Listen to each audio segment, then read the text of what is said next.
छत्तीसगढ़ तक की चुनावी चौपाल में आपका स्वागत है। हमारे बीच कांग्रेस और भाजपा के दोनों नेता उपस्थित हैं क्योंकि चुनावी सरगर्मी तेज हो चुकी है। आइए जानते हैं कि रायगढ़ के क्या मुद्दे रहेंगे और किन मुद्दों को लेकर आने वाला चुनाव रहेगा। हमारे बीच रायगढ़ जिला कांग्रेस के अध्यक्ष अनिल शुक्ला जी ये बताएंगे अभी तक जो 5 साल बीते हैं, आएंगे थोड़ा पास, क्या कहना है आपका कि वाकई जनता के हितों में खरे उतरे आप लोग? लगातार कांग्रेस की सरकार जनता के हित में काम कर रही है और हम लोग सर उठा के जनता के बीच में जाएंगे, क्योंकि हमारे पास एक योजनाओं की, अपने किए गए कार्यों की एक बहुत बड़ा फहरिस्त है। चाहे वो किसान के मुद्दे पर हो, चाहे वो मजदूर के मुद्दे पर हो, चाहे वो कर्मचारी के मुद्दे पर हो, चाहे वो आम जनता के मुद्दे पर हो, चाहे वो युवाओं के मुद्दे पर हो, हमारी योजनाएं लगातार छत्तीसगढ़ की जनता के लिए लाभकारी है। हमने शिक्षा के क्षेत्र में बड़े काम किए। आत्मानंद के माध्यम से जो मिडिल क्लास फैमिली है उसको भी उच्च शिक्षा या इंग्लिश मीडियम की महंगी शिक्षा प्राप्त करने का अधिकार हमने दिया है। हमने दाई दादा क्लिनिक हो, चाहे शहरी श्रम योजना स्वास्थ्य क्लिनिक हो, चाहे हाट बाजार स्वास्थ्य योजना हो, इसके माध्यम से आम जनता के द्वार पर जाकर उनकी स्वास्थ्य के प्रति ध्यान देने की, उनकी चिकित्सा का हमने ध्यान दिया है। ऐसे ही हमने कर्मचारियों के हित में उनकी पुरानी पेंशन योजना लागू की है। हमने लगातार युवाओं को बेरोजगारी भत्ता देने का ऐलान किया। और जो सबसे बड़ी बात है, किसानों के हित में जो ये देश, भारत देश जो किसानों का देश है, उसको हमने 2500 रुपये में धान खरीदने का वादा किया था। आज हम प्रति एकड़ राजीव गांधी किसान न्याय योजना के तहत 600 रुपये प्रति क्विंटल उनको धान में बोनस दे रहे हैं। आज उनको लगातार अब 2740 रुपये धान का मूल्य मिलेगा। तो कांग्रेस क्या कहेंगे सुभाष भाई, जिस प्रकार लगातार सर उठाकर बड़े गर्व से जाएगी और वोट मांगेगी और आने वाले समय में कांग्रेस की सरकार पुनः बनेगी और भारतीय जनता पार्टी जो लगातार 15 साल छत्तीसगढ़ की जनता को धोखा करती आई है, धोखा देती आई है, उसको जो इस बार नकारी है कि वो 14 सीटों में सिमट गई थी। आने वाली सरकार, कांग्रेस की सरकार, इस बार 75 पार होगी और छत्तीसगढ़ में पुनः कांग्रेस का परचम लहराएगा। क्या कहेंगे सुभाष भाई, जिस प्रकार दावा कर रहे हैं कि 75 पार से भी ज़्यादा पार होगी, आपकी 14 सीटें भी नहीं आएंगी? छत्तीसगढ़ में कांग्रेस की सरकार की उल्टी गिनती चालू हो गई। अब इनके 3 माह के कार्यकाल शेष बचे हैं और हम देखते हैं कि छत्तीसगढ़ में कांग्रेस ने अपने जन घोषणा पत्र के माध्यम से छत्तीसगढ़ की जनता को खूब छला है। आपने महिलाओं का वोट पाने के लिए आपने कहा कि हमने शराबबंदी करेंगे। आज आप देख रहे हैं कि जगह जगह खोमचे, जगह जगह शराब की दुकानें खुली हुई हैं। शराब से इनकी आय बढ़ गई। कोरोना काल में इन्होंने शराब बेचा, दवाइयाँ और अन्य आवश्यक सामान उपलब्ध कराने के जगह इन लोगों ने शराब का वितरण किया है। आज छत्तीसगढ़ की जनता खूब नाराज़ है। 10 लाख लोगों को बेरोजगार युवकों को रोजगार देने की बात की थी। आज इन लोग 2-4 हज़ार 5 हज़ार लोगों को बेरोजगारी भत्ता दे के इस बात को भूल जाएंगे ये लोग कि ये जो वादा किए हैं वो पूरे वादा इनका असफल रहा। छत्तीसगढ़ की जनता इनको पुनः इस बात का सबक सिखाएगी। आज वृद्धा पेंशन का बात कर ले हम लोग, आज विधवा पेंशन की बात कर ले। इन लोगों ने कहा था कि हम 1500 रुपये पेंशन में वृद्धि करेंगे। हम देखते हैं कि इन लोगों ने 100 रुपये की भी वृद्धि नहीं की। इस प्रकार से देखेंगे तो छत्तीसगढ़ का किसान, छत्तीसगढ़ का बेरोजगार युवक, छत्तीसगढ़ की महिला स्व सहायता समूह का कर्जा माफ का घोषणा किया था। कहीं से भी नहीं लगता कि छत्तीसगढ़ में कांग्रेस पुनः सरकार बनाएगी। छत्तीसगढ़ में कांग्रेस को जनता के बीच में जाने में अब पूरी असुविधा का सामना करना पड़ेगा और किसी भी स्थिति में छत्तीसगढ़ी जनता इनको स्वीकार नहीं करेगी। कहते हैं भाजपा से जुड़ेगी जनता क्योंकि कांग्रेस ने वादा खिलाफी। क्या कहेंगे विकास भाई आप? मैं यही कहना चाहूँगा, भाजपा के पास ना कोई मुद्दा है और ना ही कोई उनके पास में अब कोई नीति बची है और मुद्दा विहीन भाजपा ज़बरदस्ती अपने गाल बजाने में लगी हुई है। जब 2018 में छत्तीसगढ़ में कांग्रेस की सरकार बनी थी, हम लोगों ने घोषणा पत्र में 36 वादे किए थे, जिसमें 2 वादे हमारी सरकार, हमारे मुख्यमंत्री शपथ ग्रहण करने के 2 घंटे बाद ही हमने पूरा किया था। किसानों के ऋण माफ़ी वाला मुद्दा सबसे महत्वपूर्ण था। उसके बाद धीरे धीरे जैसी परिस्थितियां आते गई, हम महीने साल जितने घोषणा पत्र में हमारे वादे थे हम लोगों ने पूरा किया है और छत्तीसगढ़ की जनता सब देख रही है। चाहे बेरोजगारी भत्ते की बात हो, चाहे किसान ऋण माफ़ी की बात हो, चाहे मितानिन और दूसरे वेतन भत्ता बढ़ाने की बात हो, सभी प्रकार के वादे हम लोगों ने लगभग पूरे किए हैं। कह रहे हैं हर वादे पूरे हुए हैं, तो नाराजगी किस बात की? क्या लगता है जनता के बीच आप लोग जाएंगे, भाजपा को वोट मिलेगा? पहले तो मैं ये कहना चाहूँगी, जो ये लगातार कह रहे हैं कि हम सर उठा के वोट मांगने जाएंगे और सर उठा के हम वोट मांगेंगे और हाथों हाथ हमें वो वोट मिल भी जाएंगे, इसी बात से मुझे हंसी आ रही है क्योंकि इनके जो घोषणा पत्र में जो वादे थे वो वादे मेरे ख्याल से 5 साल के लिए होते हैं और जैसे विधानसभा निकट आया उसके 4-5 महीने ही पूर्व 1 या 2 वादों को पूर्ण करके एक तरह से ये लॉलीपॉप पकड़ाने जैसा है और ये कहते हैं कि हमने सारे वादे पूरे कर लिए हैं। इन्होंने कहा था कि हम संपत्ति कर को माफ़ करेंगे, हम बिजली बिल को हाफ करेंगे, हम शराब बंदी करेंगे, गंगा जल छू के इन्होंने तो शराब का वितरण किया है, उसके बाद भी मतलब उसके अपने वादा के विमुख उन्होंने कार्य किया है। रोजगारी देंगे हम बच्चों बेरोजगारों को, ऐसे बहुत सारे घोषणा इन्होंने ऐसे किए थे जो कि अप्रत्याशित रूप से कभी भी पूरे नहीं होने वाले थे। लेकिन चूंकि प्रदेश की जनता बहुत भोली भाली है, इनके इन धूर्त वादों में ये भुलावे में आ गई और गलती से इन्हें ये वोट दे दी।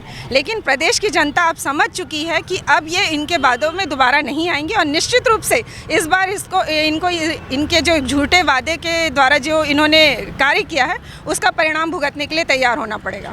क्या कहेंगे मुकेश भाई, आपका क्या कहना है? 5 साल कांग्रेस के बनाम 15 साल, काफ़ी आरोप है कांग्रेस के, उनका कहा पहले वादा खिलाफी हुई, अब कांग्रेस अच्छा काम कर रही है, क्या कहेंगे आप?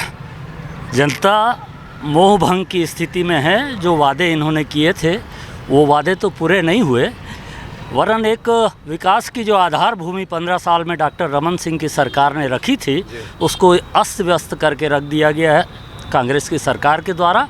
ये अब तक की सबसे भ्रष्ट, निकम्मी, झूठी और अराजक सरकार इस प्रदेश में आई है और जनता अब सब चीज़ों को समझ रही है। भ्रष्टाचार इस चरम पर है कि कोई भी काम बिना लेन देन के संपन्न नहीं होता। मैं आपके माध्यम से आरोप लगाना चाहूँगा कि रायगढ़ में अभी जो रामायण महोत्सव हुआ है, इस रामायण महोत्सव का खर्चा सार्वजनिक किया जाए तो आपको बहुत चौंकाने वाले तथ्य मिलेंगे कि राम के नाम पर भी कितना बड़ा भ्रष्टाचार इस सरकार ने किया है। ये प्रदेश नशे के लिए कॉरिडोर बन चुका है। यहाँ से गांजा तस्करी का कॉरिडोर छत्तीसगढ़ है। शराब 2000 करोड़ रुपए का शराब में घोटाला, 25 रुपये टन कोयला घोटाला, ये तमाम चीज़ें एक एक करके सामने आ रही है और लोग समझ रहे हैं कि आंकड़ेबाजी का ये जो खेल भूपेश सरकार खेल रही है ये झूठा है। ज़मीन पर कोई विकास नहीं दिखता। अपन रायगढ़ की ही बात कर लें, 800 करोड़ रुपए का किलो बांध हुआ, उसके बाद जो नहर बनानी थी 8 रुपए भी नहर बनाने में इन्होंने खर्च नहीं किया। सपनाई जलाशय का हेड वर्क हो करके पड़ा हुआ है, उसकी नहर के लिए 8 पैसे इन्होंने खर्च नहीं किए। केलो नदी पर 5-5 पुल है, सूरजगढ़ नदी गांव सबसे बड़ा पुल है। जिस सड़क पे आप खड़े हैं ये सड़क 25 सड़कों का जाल बिछा करके इस शहर को व्यवस्थित किया है। तमाम ऐसे मुद्दे हैं जो इन 15 सालों में भारतीय जनता पार्टी की सरकार ने किए थे। इन्होंने आने के बाद उन कामों में केवल सुघर रायगढ़ का एक बोर्ड चस्पा किया है, इसके अलावा कुछ भी नहीं किया है। इनके भ्रामक आंकड़ों को जनता समझ रही है और इस बार जनता मुंह तोड़ जवाब देगी। साका जी, भ्रामक वादे हैं, रामायण से लेकर उन्होंने शराब घोटाले तक गिना दिया, क्या कहेंगे? ऐसे वादे लेकर जनता के बीच जाएंगे तो जनता को कितना विश्वास होगा इनसे? स्वाभाविक बात है कि भारतीय जनता पार्टी अपनी ज़मीन तलाशने में लगी है छत्तीसगढ़ राज्य में। आप देखे होंगे कि विगत 4 वर्षों में कहीं भी किसी प्रकार का इन्होंने किसी प्रकार की आपत्ति नहीं की और मेरा मानना है कि हमने जो जन घोषणा लगाए थे उसमें 36 वादों में हमने कम से कम 26 से 27 वादों को पूरा किया। मितानों की मानदेय हमने बढ़ाई, आंगनबाड़ी कार्यकर्ता की बढ़ाई, यहाँ पे छत्तीसगढ़ की संस्कृति को लाई। राजीव मितान क्लब के माध्यम से हमारे युवा भाइयों को जो बेरोजगारी भत्ता मिल रहा है। मैं ये स्पष्ट करना चाहूँगा कि इनके ही मुखिया जब ट्रिनिटी होटल में आए तो उन्होंने स्पष्ट रूप से अपने कार्यकर्ताओं को कहा था कि आप कमीशन लेना बंद कर दें, अगली बार भाजपा की बनेगी।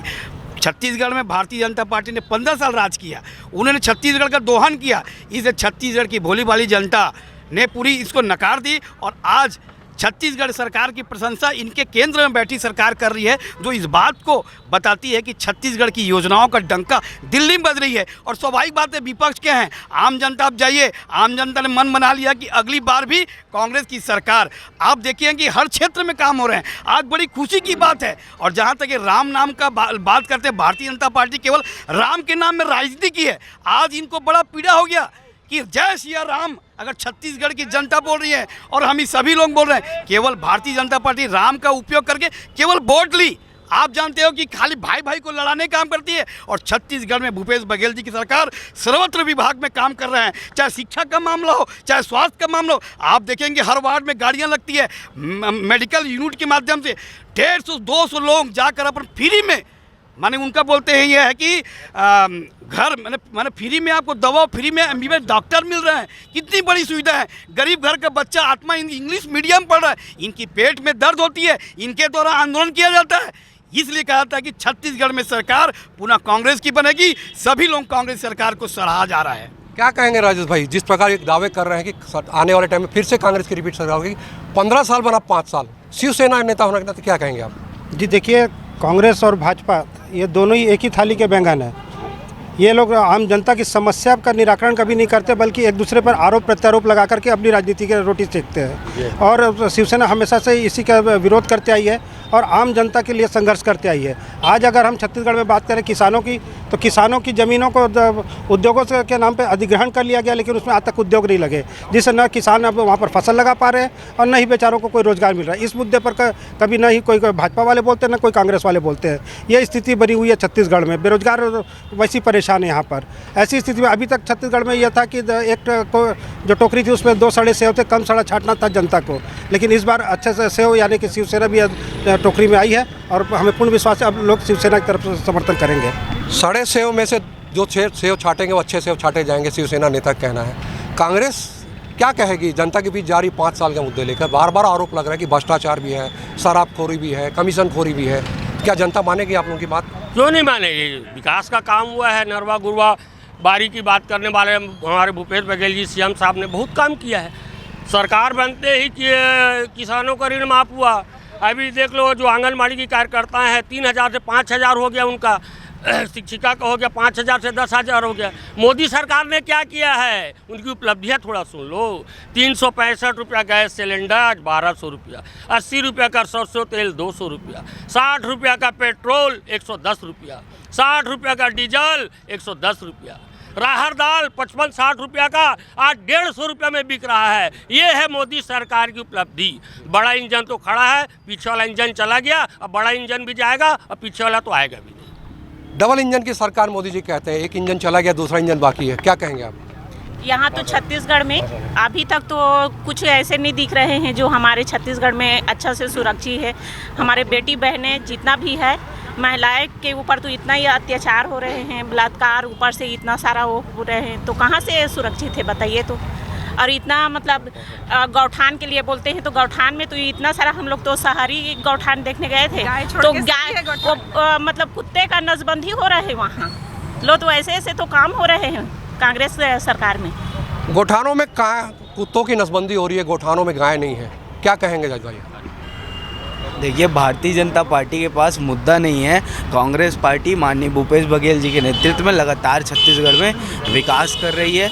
आज भूपेश बघेल जी के साथ छत्तीसगढ़ का पूरा प्रदेश का युवा और प्रदेश का छात्र भूपेश बघेल जी के साथ खड़ा हुआ है। जी, ये बोलते हैं भूपेश बघेल के साथ है जनता, आप लोग कहते हैं कि हमारे साथ है। मुद्दे क्या रहेंगे आप लोगों के? भूपेश सरकार की सारी योजनाएं फ्लॉप है। ना गौठान का योजना सफल हुआ है। गौठान सारे वीरान हैं। सिर्फ नाम के लिए जब वो कोई सर्वे होता है, कुछ कार्यक्रम कराना होता है, तो बाहरी जो जानवर हैं, गाय हैं, उनको इकट्ठा करके वहाँ गौठान में रखा जाता है और वहाँ गाय बीमार है तो उनका तो किसी भी तरह से उनका जो पोषण है, आहार है, उसकी भी व्यवस्था हमारी सरकार नहीं, बघेल सरकार नहीं करवा रही है। महिलाएं कितनी सुरक्षित लगती है आपको भूपेश बघेल सरकार में? महिला उत्पीड़न में तो सबसे आगे है ये छत्तीसगढ़ राज्य, क्योंकि महिलाओं को अभी भी आप देखेंगे कि उन लोग तो उनका ना शादी सफल हो रहा है, ना किसी भी तरह का अपराध होता है। आपराधिक मामले ना थाने में दर्ज हो रहा है, ना कोर्ट तक जाने पर भी उनको न्याय मिल रहा है। सालों साल लग जाते हैं उन लोग कोर्ट के चक्कर काटते। महिलाएं सुरक्षित नहीं हैं। ये कहते हैं महिलाएं सुरक्षित नहीं है और काफ़ी परेशानियां हैं। भूपेश बघेल सरकार ने जो वादा खिलाफी के आरोप ज़्यादा लग रहे हैं। क्या कहेंगे आप? इसका सबसे बड़ा उदाहरण आप दिल्ली में देख लीजिए। जो हमारे गोल्ड मेडलिस्ट इतने सारे पहलवान हैं, वो वहाँ बैठे हुए हैं, कई महीनों से बैठे हुए हैं, न्याय की गुहार लगा रहे हैं। पॉस्को एक्ट, दुनिया भर के एक्ट्स लगे हुए हैं, लेकिन अभी तक कोई कार्रवाई नहीं हुई है। कारण क्या है? किससे डर रही है? बृजभूषण जी से क्यों डर रहे हैं? क्या वो जो हमारे पहलवान जो इस देश को गौरवान्वित किए, क्या उनकी सम्मान से ज़्यादा उनका सम्मान है, उनसे डर है? स्थिति दी है, पहले उनको अपने प्रधानमंत्री जी से सवाल पूछना चाहिए कि ये स्थिति क्या हो रही है, उसको देखना चाहिए पहले। आप क्या कहेंगे 5 साल बनाम 15 साल के बारे में? 5 साल में माननीय भूपेश बघेल के नेतृत्व में हम सब ने बहुत अच्छा काम किया है। शिक्षा के क्षेत्र में अच्छा काम किया है, किसानों के लिए अच्छा काम किया है। अभी भाजपा के पास मुद्दा नहीं है, वो मुद्दा नहीं होने के कारण बौखला गई है। हाल ही में अभी रामायण महोत्सव हुआ है, इन्होंने रामायण महोत्सव के बाद इनका बौखलाहट और बढ़ गया है, क्योंकि ये राम पर अपना एकाधिकार समझते थे। राम सबके हैं और रामायण महोत्सव एक पुष्टि है इस बात की कि हमारी सरकार पुनः बनेगी। राम सबके हैं और रामायण महोत्सव के नाम पर जनता जुड़ी थी, क्या कहना है आपका? यहीं राम महोत्सव वास्तव में ठीक है वो तो, लेकिन इसमें जो खर्चा किया गया करोड़ों का, वो हम लोग को फालतू लगा, बेकार में खर्चा लगा। अभी मैं थोड़ा हट के बात करना चाहूँगी इससे। अभी जनता जो गरीबों का प्रधानमंत्री आवास छीना गया, मैं उसी को जोड़ूंगी, क्योंकि इसमें करोड़ों रुपए खर्चा किया गया है। हम लोग अभी जनप्रतिनिधि होने के नाते पूरे क्षेत्र में घूम रहे हैं और लोगों का कहना है कि प्रधानमंत्री आवास जो छीना गया है गरीबों का छत छीना गया है, उनका अधिकार छीना गया है, इसीलिए ये खर्चा को उन्होंने महत्व नहीं दिया है। हम लोग रामायण मानते हैं, पूजा करते हैं, राम भगवान को पूजते हैं, ये हमारा हक है, हमारा संस्कृति है, लेकिन उसमें जो खर्चा किया गया वही गरीबों को नहीं पच रहा है। और 15 सालों के बारे में मैं कहना चाहूँगी, हमारा जब रमन सरकार जी थे 15 साल, हमारे भूपेश बघेल अभी 5 साल में जो आए हैं, 15 सालों में जो काम हुआ है, ये 5 सालों में देख लीजिए ऐसा जनहित कार्य बड़ा कुछ भी नहीं हुआ है। आप बता दीजिए गिन के, और 15 सालों में बोलेंगे तो मैं खुद गिन के बता दूंगी। केलो परियोजना हो जाए, मेडिकल कॉलेज हो, हमारे छत्तीसगढ़ की सबसे लंबी पुलियाँ हो, कई सारे विकास हुए हैं। इस 5 साल में भूपेश सरकार ने कुछ भी नहीं किया है, इसीलिए जनता बहुत नाराज़ है। आने वाले समय में भूपेश बघेल जी को कुर्सी से उखाड़ के फेंकने में काम करेगी, हमारा पूर्ण विश्वास है। भूपेश बघेल को कुर्सी से उखाड़ फेंकने के लिए जनता तैयार है। आपका क्या कहना है? जिस प्रकार के आरोप प्रत्यारोप लग रहे हैं, कांग्रेस कहती है कि हमारे 5 साल सफल हैं, उनका कहता है 15 साल हमारे सफल रहे, वादा खिलाफी हो रही है। आपका क्या कहना है? मुगलते में जी रहे हैं ये लोग, सच्चाई से बहुत दूर है ना। सच्चाई ये है कि जो वर्तमान स्थिति रेलवे की है, ये स्थिति पूरे देश की हो गई है। 30,000 करोड़ बढ़ गया स्विस बैंक का अकाउंट काले धन से, है ना। गौरवा दुर्वा की पॉलिसी हमारे साथ है। स्कूल देख लीजिए आप हमारे कैसे बन रहे हैं, आइडियल स्कूल हैं, जिसे प्रशंसा ब्रिजमोहन अग्रवाल खुद एडमिशन के लिए लेटर लिखे हैं। तमाम स्थितियां बन रही हैं जो आपके सामने हैं, और आने वाला रिपीट होगी सरकार। ये आम जनमानस की स्थिति है। भाजपा और कांग्रेस के बीच के नेताओं से हमने बात की, सबका कहना है कि 15 साल बना 5 साल। कोई अपने विकास के वादे पूरे होने बताते हैं, कोई बोलता है भ्रष्टाचार बढ़ गया और शराबखोरी बढ़ गई। देखना यह है कि आने वाले चुनाव में पासा किसका पलटता है।